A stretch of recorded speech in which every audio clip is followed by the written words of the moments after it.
thoughts on all your classes. But the other thing that I do want to say is the last day to withdraw from a class is next Wednesday. So I hope no one withdraws from this class because I would miss you. But if you are having difficulties in any of your classes and you just don't think you're going to complete it, please know that by next Wednesday is the last day to withdraw.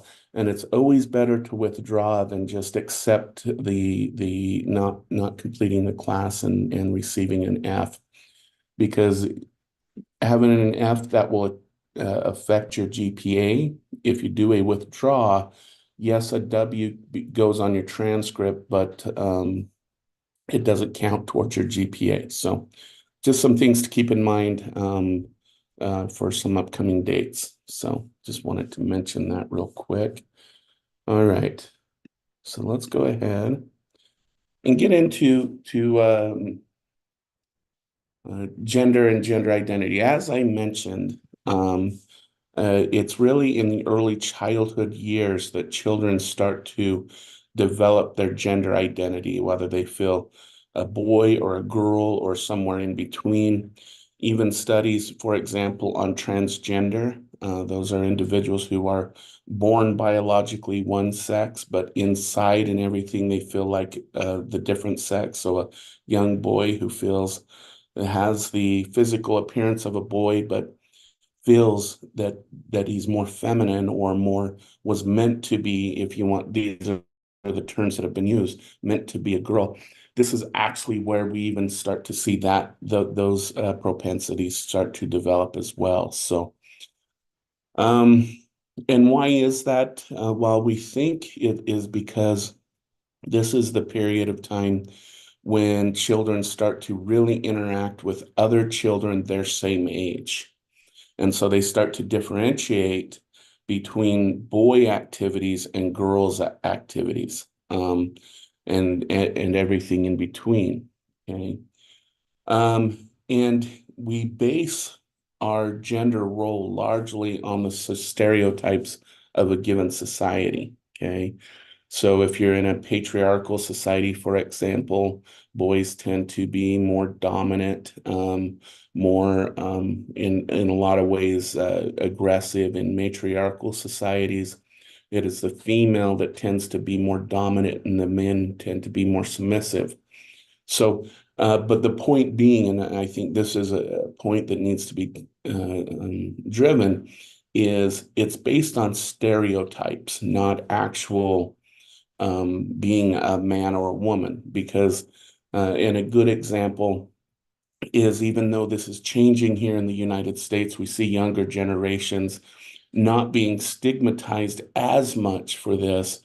But for example, we've talked about how boys are taught not to express their emotions, where girls are allowed to have expressive emotions. And this is an example of a cultural stereotype that we have here.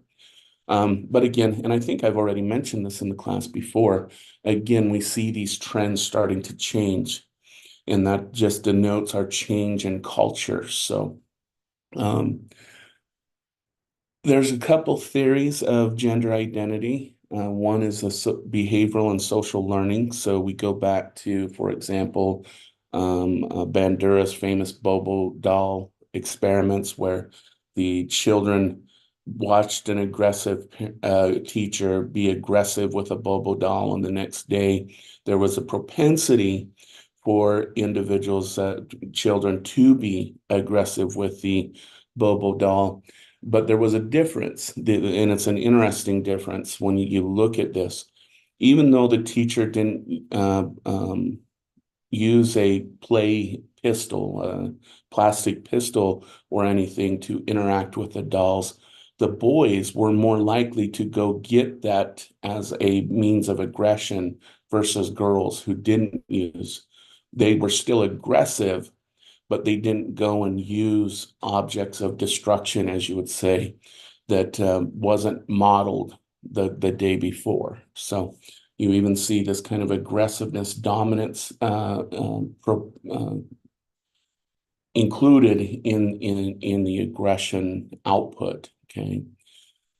Um, Cognitive development, this is the way and you kind of combined, and we've talked about this, we can kind of combine cognitive development with gender schema. Remember, through early childhood is when our brain is growing, it's growing in that social cultural environment. And we get to the point in our cognitive development that we start to differentiate between different things, such as being a boy versus being a girl. And then, of course, this develops into our gender schema, which is, again, this goes back to that stereotype that we develop about what boys should do and what girls should do. Okay. Now, I believe it was the bus. It's a couple. I can't remember their first names, but they were psychologists, and their last name was Bus or Boos in some ways of pronouncing it. And what they wanted to do is they wanted to know is what would happen if you raise children in a non-gender place, in a non-gender way. And of course, you couldn't do this kind of experiment on other people's children, so they did it on their children, and they had boys and girls. Okay. And they even went to the extreme to go into like children's books and everything out like that, and they would mark out any type of language that talked about gender. So they went through and marked out if it says the little boy, they mark out little boy or little girl and the like. So they even took gender out of the children's books that they read. They also didn't use the blue pink. They also mixed, toy trucks with Barbie dolls, those kinds of things. So even the selection of toys wasn't separated based upon the gender of their children. Okay. And they went to this extreme to see what would happen if gender wasn't socialized. Okay. And the results of it is yes, so they did have they tended to be in the end as they measured it kind of more emotionally stable. They kind of took on both the qualities of being feminine and soft, but also making sure that things get done, as you would say, and answers get done in that more male way. Um, but the issue that happened though is when they started sending their children to school. And the example that the Booth um, psychologist explained is an example of their little boy. He couldn't understand why the other little girls on recess didn't want to play with him. Um, and they also started getting bullied by the same sex. Okay. And so this is how strong gender stereotypes are, is that we have these children who weren't socialized into a gender role, a general stereotype and schema, and they were bullied by the other children to adopt those gender stereotypes. Okay. Um, I do get a lot of questions about who promotes gender stereotypes in children. And I think this is the reason why I go into parenting next, is that the biggest influence on a gender stereotype is actually the opposite sex. Okay. So this may burst some bubbles and whatnot. It is actually for example, boys who start to act somewhat feminine, especially when they're getting into later early childhood into late childhood, it's not actually their fellow boys that bully them to adopt a more masculine uh, gender type. It's actually the girls and the mother of the child who actually kind of, if you want to put it in this terms, bullies the child into determining their gender being more masculine instead of more feminine. And conversely, boys start to kind of bully the girls when they start to try and act more masculine instead of feminine. Okay, so this doesn't apply to most of these. These are just general trends we see. So it's usually the dad and other boy peers that kind of force the girl to meet her gender type, and it tends to be the girls and the mother who push the little boys into their gender stereotype. So that's kind of what we've seen in recent research, anyways. Um, so this is a situation. Again, we're seeing a lot more tolerance for different types of gender identity, such as for the most probably highlighted one is transgender, transsexual, but you know, there's a lot of other kind of gender identities that people can fit within, and it's becoming more and more tolerant and accepting for those different types of gender types. Okay. Um, uh, what am I trying to say on this? Anyways, but we do still see genderization. And even though they're becoming more tolerant, the genderification of children, if you want to use that term, or genderization, still pushes young girls into more of the nurturing side, feminine side, where boys are still kind of pushed to be more on the masculine dominating side of things.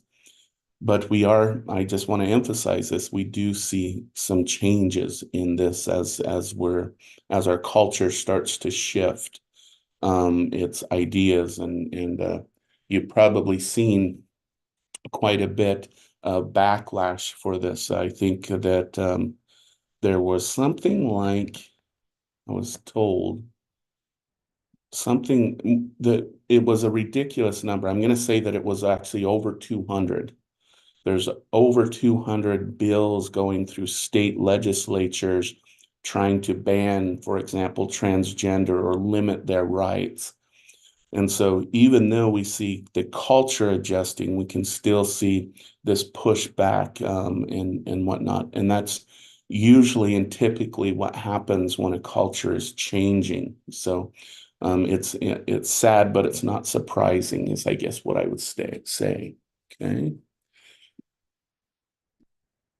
So I don't want to spend too much time on this about what's called moral and moral development, because the only models that we really have on moral development tend to be the very Western type of what is morally right and morally wrong. So I don't like spending too much time on this, because I don't think we have sufficient number of studies to say this is how humans generally over cultures or across cultures or whatnot to really say this is how children develop. I would say that this is a Western way of thinking about it.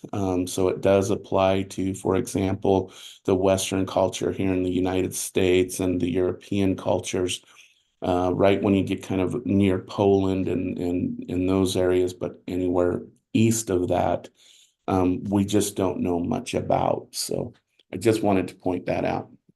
Piaget was one of the individuals who did develop a moral development.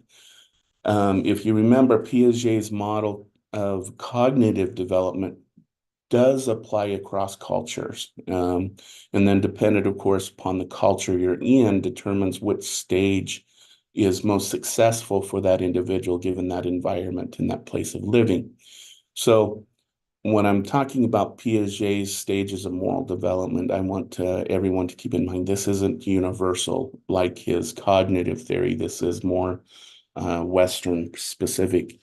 But what he argued is we go in young childhood, we go from pre-moral reasoning to autonomous reasoning when it comes to moral development. Okay, and he prescribed that a child can't consider issues of basics of their morality. Okay, so in the early stages and pre-moral reasonings, we're talking about infancy through some of the childhood years. Children really kind of look at the direction of the parent to determine whether they should do something or not.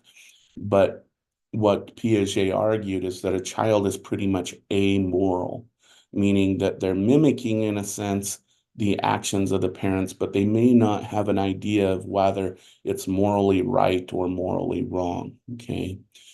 Now, the challenge to this is actually in infancy. When we talked about infancy and we talked about the infant's ability to tell the difference between people that are good for them versus bad for them, and it was the example of Charles Manson versus Martin Luther King and the approach behaviors of infants.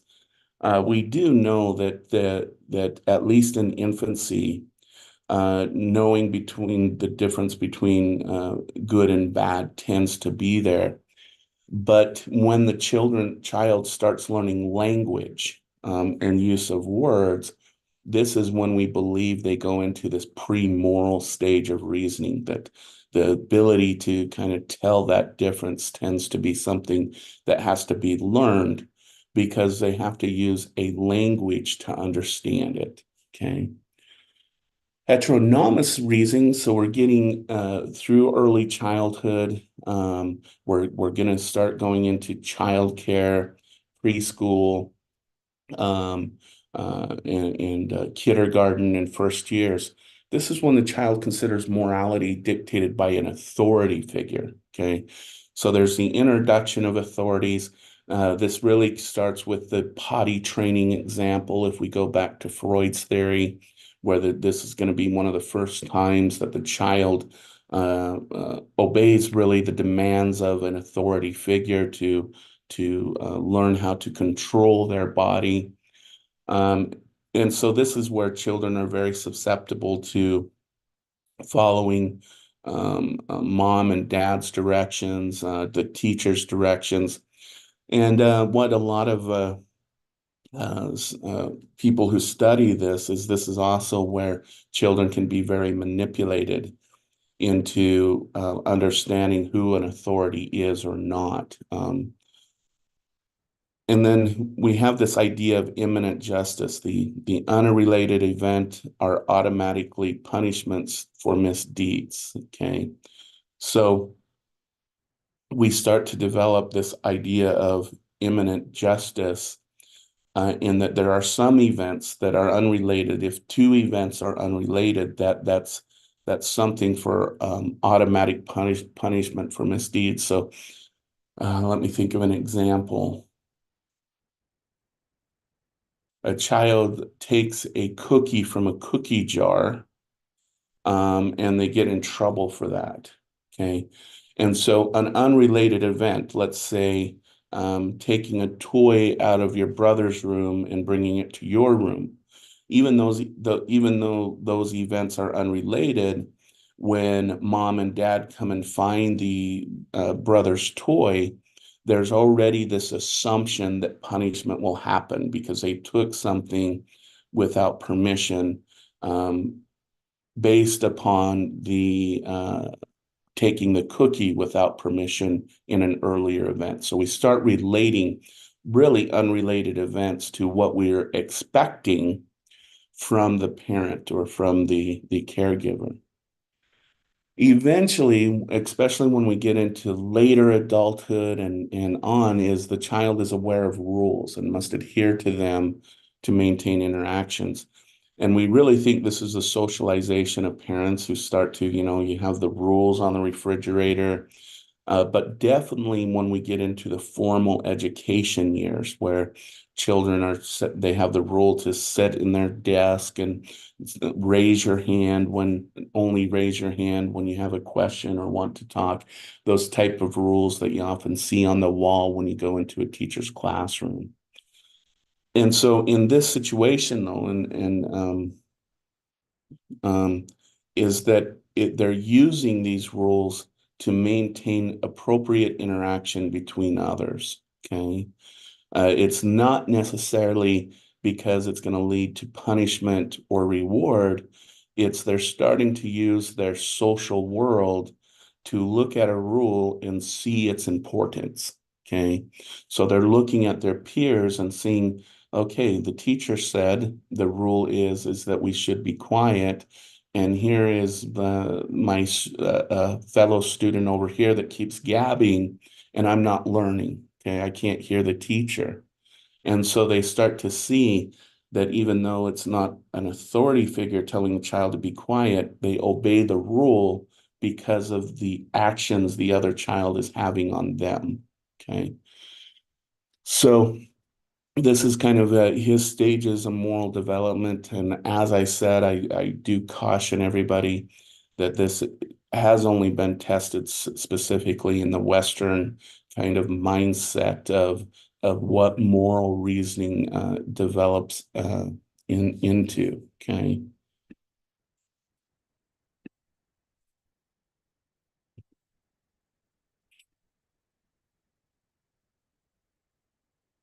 So going off of that idea of authority figure and wanting to make sure children do what's right versus wrong, we should talk about parenting styles of what's called positive discipline versus negative discipline. Okay. Positive discipline is when you use a strategy to get the child's behavior to where you want it to be without using any type of punishment, such as power assertion, such as physical types of punishment, such as spanking, showing your dominance and authority in that way, or love withdrawal. I will tell everybody this is an effective one, and that's what my mother did to me. This is when uh, when a child does something wrong, the parent refuses to provide that child with attention and affection and those types of things. Both of these are considered negative because in one, you're adding a punishment, you're adding something power asserted. In other, you're withdrawing something positive from the child. Okay. In positive discipline, this is where you use really what you do is you sit down with the child and you break down their behaviors. Okay. So instead of punishing the child, you actually sit down with them and work it through them in one of two ways. While there's self-oriented induction, so you kind of work with the child, what could they do different next time? And how does their behavior make other individuals feel, other children feel? And in child cares, you might see it this way. So child A steals toy from child B. And so the teacher takes both children and says, how do you think that made Joey feel when you took that toy away from him? And then the teacher works through, this is what we can do different next time. Okay.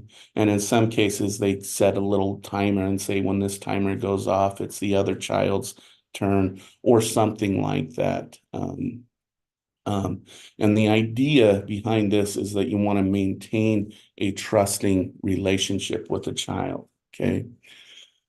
And the question is which one works best? If it's in the immediate situation, the negative wins because it's easier.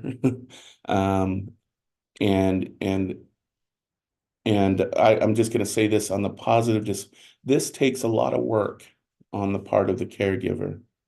And that's why a lot of parents choose to use negative discipline versus positive discipline because you have to do a lot of work with the positive discipline. Sit down with a child, work through the problem, come up with a plan for next time, and all those kinds of things. It takes a lot more energy on the parent. Now, which one works the best though? Okay, so one takes more work than the other. We do know that positive discipline works way better than negative discipline. Okay. Um, Indeed, and I'll just bring some of this up at this point. For example, spanking and the use of physical discipline uh, is predictive or predicts the chances of a child being involved in law enforcement, being involved with law enforcement and the legal system later in age. So, if you're one of those people who say, well, I was spanked and I turned out okay, I say that, well, you're one of the fortunate ones. And I always bring this up. When I worked in the prison, I never met someone that had been babied through their life, because that's what negative discipline parents tend to say. But I met almost every single inmate I went to. Yes, they were spanked and they were physically punished in childhood. The other thing that negative discipline and why it's not a good method is that the child, let's take the cookie stealing example, okay? The child doesn't learn not taking a cookie is a bad thing. What they learn is to take that cookie when they know mom and dad are not around. Okay. Because what's being learned is mom and dad are become what's learned. And that when mom and dad think that I've done something bad, they'll punish me for it. But the punishment is never connected with the child's actions. Okay. So in this case, what a child is learning is to fear the parent, not fear the action. Okay. So I just want to bring those up as just some comments about the difference between um, um, those two. And Natalie, to your question, what if the child's feelings or what they have done, that they just basically do not care? And that's a very good question, because this is what I mean by the positive discipline really does take a lot more work than the negative discipline, because in that situation, you usually do what's called other oriented. And this is that other term that maybe I should explain, is the teacher may say, well, you know what, that would make me feel, is it would make me feel this way.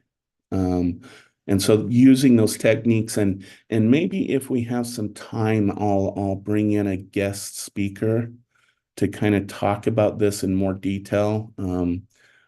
I've studied it some, but I haven't studied it deeply. But so let's because what I am trying to express, for at least the sake of this class, is this one does take a lot more work than the other one. Okay. And so, but if we have time, because we still got to get through adulthood, if we have time, I'll have a guest speaker come in and talk specifically about these two discipline styles. And like I said, this one's more effective. This one is quicker but less effective. So, okay. We also need to look at, so that's discipline, and discipline, parents in any of these conditions can use either negative discipline and positive discipline. To what length they use it really depends on excuse me, um, the type of parenting they use, but all of them do use these, and that's why it's hard to differentiate based on discipline parenting such styles. So, and you may have heard of these to some extent.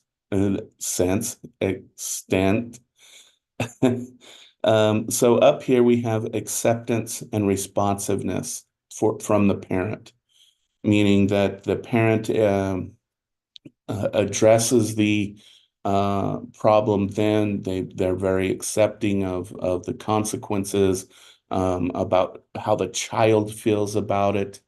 And then on here we have demanding and control. So how much the parent takes control of the situation, and tries to work with that. Okay. So in this first corner where we have high acceptance, and high control. We have what are called authoritative parents. Okay. So an authoritative parent is someone who kind of does this democratically. One, there are going to be consequences on the demanding and control end, but we're going to work at this kind of as a family. We're going to work at this. What should the punishment be? Or what should the consequence be? Okay. And this is the authoritative. If we look at this across cultures, we know Eastern cultures tend to be more authoritative than Western cultures. Okay. In Western cultures, we tend to be what's called more authoritarian. Okay. This is where acceptance and responsiveness to the child is not really high, that the child's feelings really are not taken into play, or why the child did what they did is not really taken into play. It's about control. Okay. So, and again, if you want to think about authoritarian, you can kind of think about parents who are more dictators in the family system. They set the rules, they set the consequences, and they are kind of the ruler of the home, and the children are meant to be the submissive type. Okay. And we see this more in Western cultures, and this kind of confuses a lot of people. Um, because when you look at, for example, films of, for example, Japanese parents, there's this image of the rulers and the child sitting and doing their work and do da da da da. But what is not seen is the parent-child interaction and the child feeling responsible for their social life and their social life having obligation to the child. That isn't very well portrayed in, for example, films and whatnot. Um, and authoritarian, if you think about this in Western culture, makes sense. For example, here in the United States, we have the rule of law, right? If you don't obey the law, you get punished. And so the goal of the parent is to help the child understand that we live in a world of laws and rules, and that when you deviate from those, you're going to end up being punished for those. Okay. Now, these are trends across cultures. Okay. Within a culture, within a given culture, there can be authoritative parents and authoritarian parents. And so this is just general trends that we kind of see. Okay. On the low end of demand, but high acceptance of the child, we have permissive parents. So this is the parent who doesn't want to control their child and kind of, if you want to think about it, allows the child to kind of rule the house or rule the roost in a sense. So it's the child who never receives any real direction from the parent. This is kind of, if you want to think about this in this context, it's the child at the restaurant that is throwing food across the thing because they're not getting what they want. Okay. Kind of, and that's a stereotype example. I want to make that clear. And then when we have low demanding and low acceptance, we have disengaged parents. Okay, these are parents who there's a term um, for kind of a modern version of this. It's called um, free range parents. That's the name of it. This is where the parent just kind of lets the children do what they want to do with no involvement at all. Okay. They're just letting their child develop. It's usually done in more kind of country settings and whatnot. So that's on one end. That's one type of parenting style. On the other hand, this is tends to be the parents who tend to be very neglectful and neglect their children's needs because they really, if you want to think about it, this is the parent that probably didn't want children in the first place. And so they don't have any involvement in the child's life. Okay. So these are the four different types of parenting styles. The other thing that I do want to state is humans are not always consistent. And so you may have an authoritative way of parenting and whatnot, but sometimes you might be more authoritarian. Sometimes you may be more permissive, or sometimes you just are exhausted and become completely disengaged. So, um, point being is these are not fixed parenting styles. We can jump from one to the other dependent upon the situation. We may have one predominant one that we try to follow, but we all kind of adjust. So I don't want you to all to think that these are fixed categories. Okay. And then of course the question becomes which is the which dominant parenting style really helps the child develop, and that tends to be the authoritative parenting style that we see.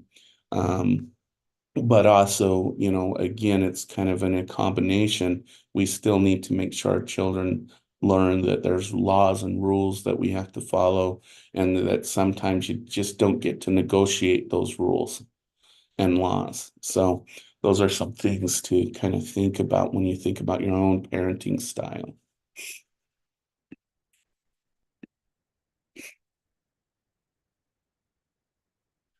So Natalie, an example of authoritative would be, so kind of going back to that positive parenting example, it's when a child does something wrong and you discuss with the child, you say there's going to be consequences. There has to be consequences for a behavior, right?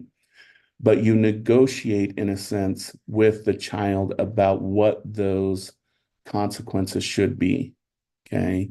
Based upon, going into our family, those types of things. What do you think we should do in this situation? Okay. And this is where, and really, it's kind of explaining the values and kind of morals that the family should have. So it's kind of like making the consequences at the family level instead of the child level. Does that make sense? Okay, good. Okay. All right. And then again, this one of the things that we need to talk about is peer relationships. And I hope I've drilled this home, especially in early to later childhood. The most important interaction we can have is with our peers and play. Okay. Um, so play is a hallmark of preschool peer interaction. And and I've mentioned this before, make believe play is probably one of the uh, top versions of play that we should encourage, because it encourages things like impulse control, because you have to negotiate with your peers, and move beyond imitation, meaning that we're going to start to develop a sense of our identity and what we want to do in life. Okay. Play becomes basic for development of trust and closeness in relationships. Okay. One of the things we do know about play, though, is this idea of play disruption. Okay. This is an inability to play because a child's emotions prevent the kind of free expression linked with the fun of play. Okay. And this is really due to developmental disruptions in the child. So their emotional state, because maybe they're being emotionally abused at home or emotionally neglected, um, or they've been bullied in some way, they tend to become emotionally withdraw and have anxiety about getting into fun play with other children. Okay. Probably an example of this is again coming from an example of myself, is I was always scared to approach children other children and whatnot to engage and play because by the age of 6, uh, I had lived in 34 different places. And so I never learned how to develop any type of long-term or lasting relationship. So I became extremely shy and scared of other children. And so that's kind of an example of how emotions based upon the child's experience can really disrupt this fun play area of a child's life and that ability to learn how to socially negotiate a situation. Okay.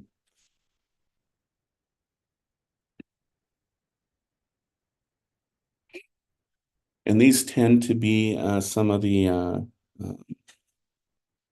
types of play. And I think we've talked about a lot of these before, where it comes to play with the interaction of, for example, a teacher and a child. Um, and so I'm not going to get into these very deeply because we've already kind of talked about them. But the one that I did want to kind of focus on is not only is it important for play to happen with other children, solitary independent play is also important. Okay. Because what the child is engaging in when they're doing solitary independent play is they're developing that sense of identity, that they're internalizing behaviors that they like and behaviors they don't like. And they're usually processing how to interact with other children internally. So they do this mind play of, man, if Superman was real, this is what could happen as an example, or if my best friend Billy from across the street was here, this is how we would do this. Okay. These other types of play we've already kind of talked about in earlier lectures, so I don't want to um, uh, go over those again because we've already talked about them. But play is linked to the development of friendships and socialization, as that previous slide mentioned. And so it is an important component of a child's life. Okay, I'm going to stop sharing. So where we're going is middle childhood. And again, we'll start with physical, cognitive, and then emotional development. But what we will see in this section is the implementation of formal systems, especially elementary school. We'll start to look at play as, for example, extracurricular activities instead of defining it as play, which then becomes even more structured for the child. So this is kind of where we're headed.